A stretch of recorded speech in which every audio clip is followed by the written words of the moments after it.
Welcome, ladies and gentlemen, to another edition of the Motown's Wrestling Review. I am your host, Tony Motown Allen, and we are here to talk about Saturday night's main event.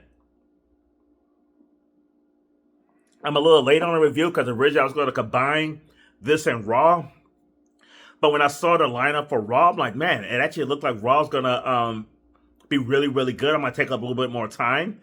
It's kind of weird because I was looking at the what they got planned for Raw, thinking this is going to be better than Saturday night's main event. Like, this should have been the fucking Saturday night's main event. But I am your host, Tony Motown Allen, the president of the Motown's Wrestling Group on Facebook. If you're not part of the wrestling group, make sure you go on Facebook, search for NWG, Motown's Wrestling Group, and join. It is my wrestling group, but the person who runs it, Ty Nickerson, is the first lady of the Motown's Wrestling Group. Hey, Ty, special shout out to you for everything that you do for me on the group. Now, let's get into Saturday night's main event. And they kicked off with Cody Rhodes. Cody Rhodes taking on the NXT champion Oba Femi. And I was really nervous about this because I'm just like, there is no way they're going to let Oba Femi pin Cody Rhodes.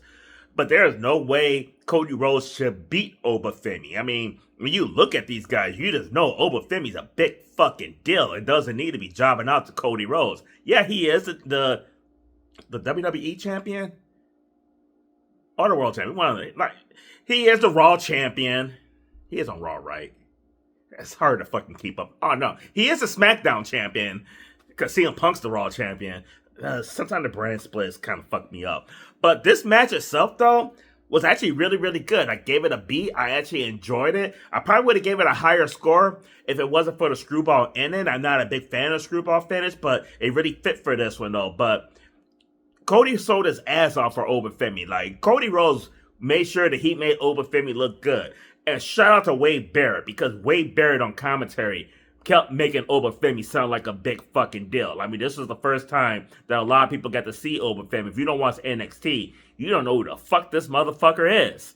So, great job on selling him, getting him out there. I was fine with Drew McIntyre interfering in this match and everything, so that way it was like a no contest or Oba just lost by DQ, wherever they finally said. I mean, I don't remember them even announcing like how the match, what was the official ending of the match though, but I like the finish because it kept both strong. You know Cody wasn't going to lose. And Oba Femi didn't deserve to lose either, though. I mean, they kind of booked himself in the corner and everything. If Ricky Stanks would have kept the title, you know Cody would have beat him.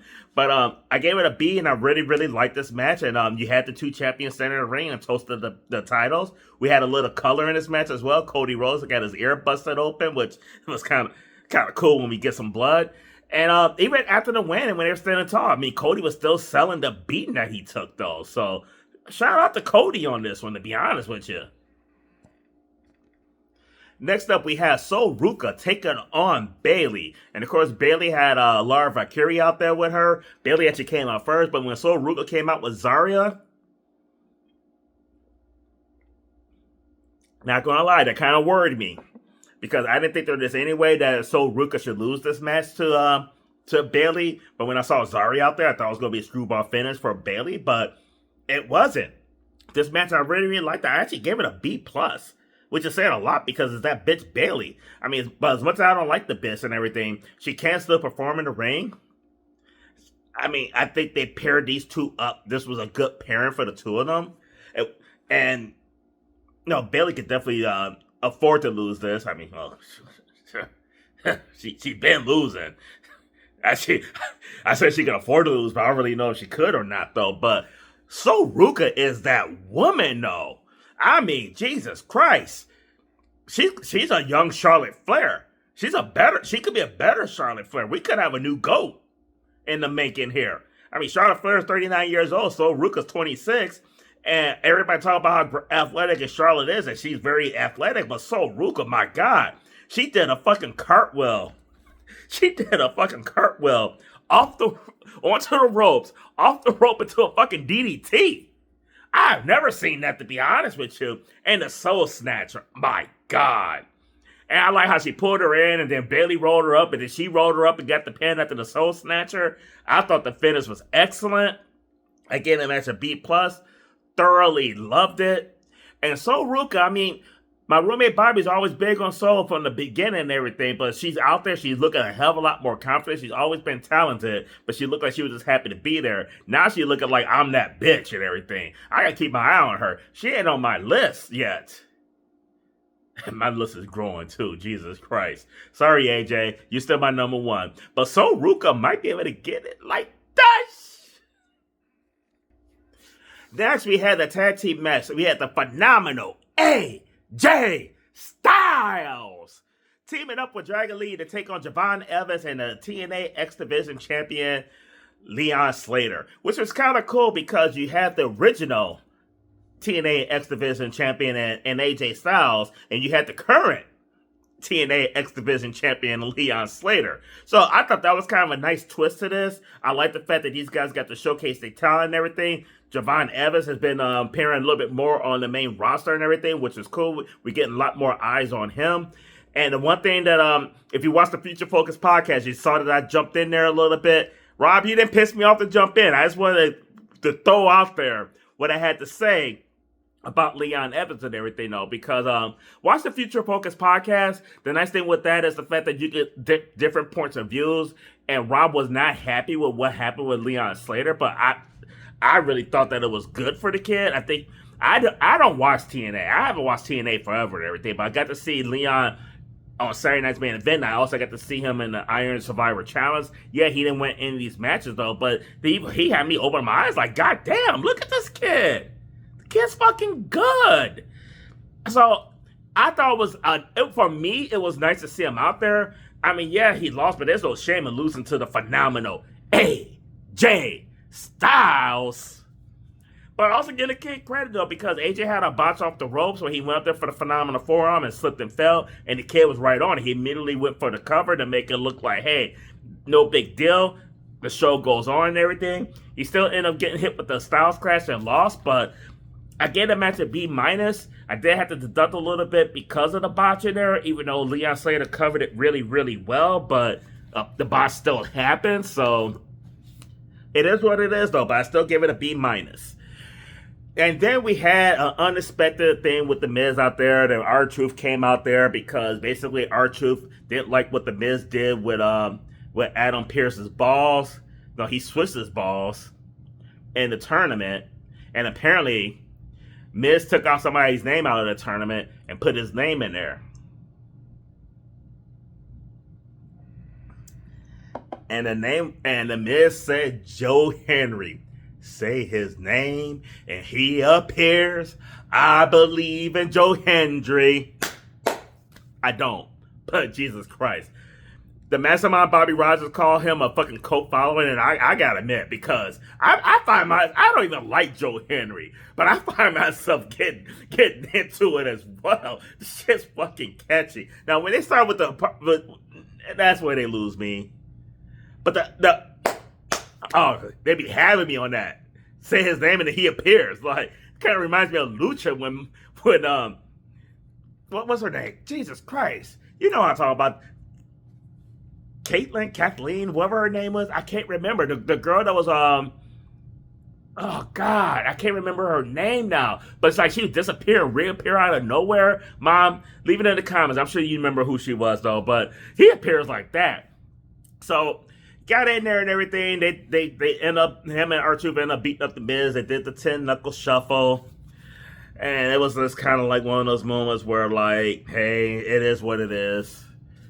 Kind of get them in there, though. But the disappointing part with the Miz, though, and this whole John Cena last time and out is, and I agree, and I've actually said it before, but I agree with Jake from the Future Focus podcast. The Miz should have been in this a more prominent role in his in the feud with John Cena and everything. Miz made a name on beating John Cena at the main event of WrestleMania. Like, of all the people that deserve a shot, and John Cena, especially when he's doing this whole rewind thing and taking on all these other wrestlers, why not put the Miz in there? Honestly, why not have it been a Miz versus John Cena instead of Brock Lesnar, and John Cena might actually have another win? I mean, John Cena losing to Dominic, great rub for the kid. That kid definitely needed it. Did Brock Lesnar really need to beat John Cena again? The Miz should have been in there at some point. At some point, it should have been a Miz in there. I do agree with you, Jake, on that. Now it's the main event. It is the Ring General, Gunther, taking on the Never Seen 17, gracing us with his appearance for the final time in the wrestling match. Because we all know we're going to see a lot of John Cena here and there, especially during WrestleMania season, for the next 10 years. So we know we're still going to see John Cena, but this is his last match, though. And I think John Cena will honor this being his last match. I don't think it's going to be like the Nature Boy Ric Flair who hoarded himself out for money after his last match. Love you, Nate, but you did hoard yourself out after your retirement match. It ain't going to be like Shawn Michaels, who didn't even need the money like Nature Boy Ric Flair, but he hoarded himself out for Saudi money. And that match was horrible.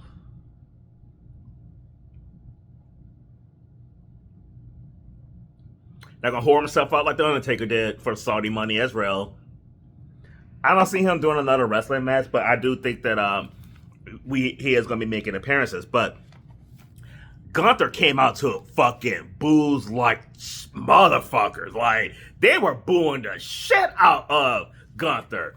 And the cheers for John Cena, when he came out, that place erupted. Erupted.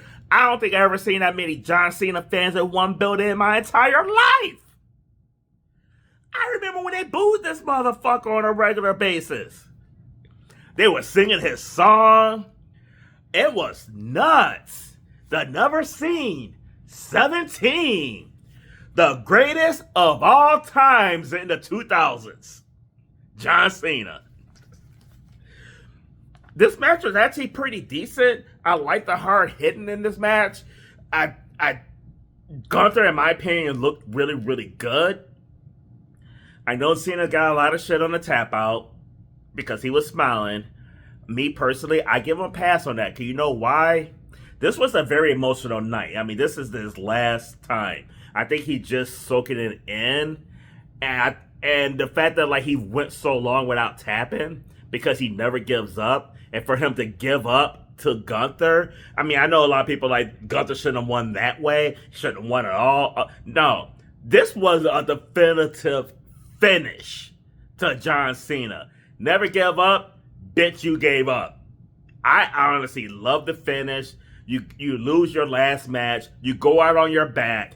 That is tradition. I mean, a lot of people going to say John Cena should have won this. Fuck that. Fuck that. How is John Cena winning going to help WWE moving forward? He ain't going to be there to talk about beating Gunther. It's not going to elevate him or anything like that in the wrestling world or anything like that. They can't build a story on that. But you know what you can build a story on? Gunther retired Goldberg, and he made the never give up, give up. You can build Gunther on this. And a lot of people are like, Gunther's already a big star and doesn't need it. Bullshit. Bullshit. Gunther's not Roman Reigns. He's not on Roman Reigns' level. Hell, he's not on The Rock's level. He is not on fucking Brock Lesnar's level. He's not even on CM Punk's level. The Ring General is a great wrestler. No doubt about it. Not taking anything away from the Ring General. But when you talk about star power, he is not a megastar like some of these guys are in the business right now. He needed this. Jake, I agree with you though. LA Knight needed this more. LA Knight definitely needed this more. But LA Knight would have got booed out the building. I mean, at least they booed a heel. Like, at least it being a heel, you got heel heat. LA Knight, you would have had to turn him heel if you put him in this though. But I do think LA Knight deserved this more. But Jesus Christ, Triple H, when he came out there, they booed the shit out of him. This is bullshit. This is bullshit. The fans booed the shit out of Gunther. We got fuck you Gunthers. We got this is bullshit. It was funny, but it wasn't all at the same time. Because, I mean, they basically hijacked Cena's last match. And it's a shame because they hijacked Cena doing the right thing. When you go out on your back. You go out with a loss. You pass the torch. That's how you go out. Whether you like it or don't like it that he tapped out, it's a matter of opinion whether that was the right way to do it. I know there are people that say that he should have lost to a bunch of power bombs. I disagree. He just lost to a bunch of F5s 2 months ago. Like, they've been there, done that already. Like, we seen Cena get a shitload of power moves on him and beaten him. I mean, Brock Lesnar done it a couple times to him. So, no, he didn't need to end his career like that. Been there, done that. He's never tapped. That's how you end your career. To me, that was the ultimate rub to Gunther. And then he left his shoes in the ring, which I was hoping that he did. But he also left the wristbands. He left the armband. It was honestly a class act. Class act. John Cena, the Never Seen 17. Salute you, my brother. He is not one of my all-time favorites. But he is on the WWE Mount Rushmore. In my opinion, the 4 greatest WWE stars. Biggest stars. And I'm not talking about wrestling talent. So Macho Man Randy Savage is not on my list, but Randy Savage is one of my favorites of all times. John Cena is on the Mount Rushmore. Stone Cold Steve Austin is on the Mount Rushmore. The Undertaker is on the Mount Rushmore.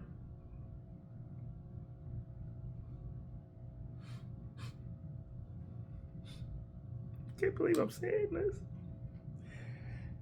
And Hulk Hogan is on the Mount Rushmore. Oh my God, it pains me to say that. I kind of threw up a little bit in my mouth, guys. But you could, no matter how you feel about that racist piece of shit, he was WWE in the 80s. We don't get Stone Cold doing what he did in the 90s if we don't have Hogan in the 80s. Like, as much as I hate it, I gotta admit it. I just be a flat out lying fucker if I can't at least acknowledge what Hogan's done for the WWE in the business. He's a racist piece of shit. Yeah. Would I prefer that he wasn't there? Yeah. Do I think Vince could have done this without him? Yeah, I do, honestly, because Hogan was a puppet, the puppet master. Vince McMahon made Hulk Hogan, and who's to say he couldn't have done that with somebody else? We don't know. That's a what if, though. A lot of people say that he probably couldn't. I think he could, but we don't know. Me personally, the reason why I think he could is because he did it with Stone Cold Steve Austin. He did it with John Cena.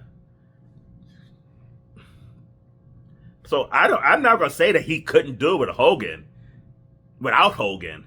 But that's one of those what ifs that we'll never know, though.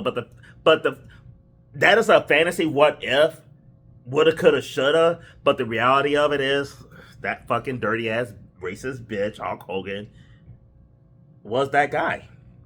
So that's all I have for you right now. Tune in tomorrow for the review for Monday Night Raw.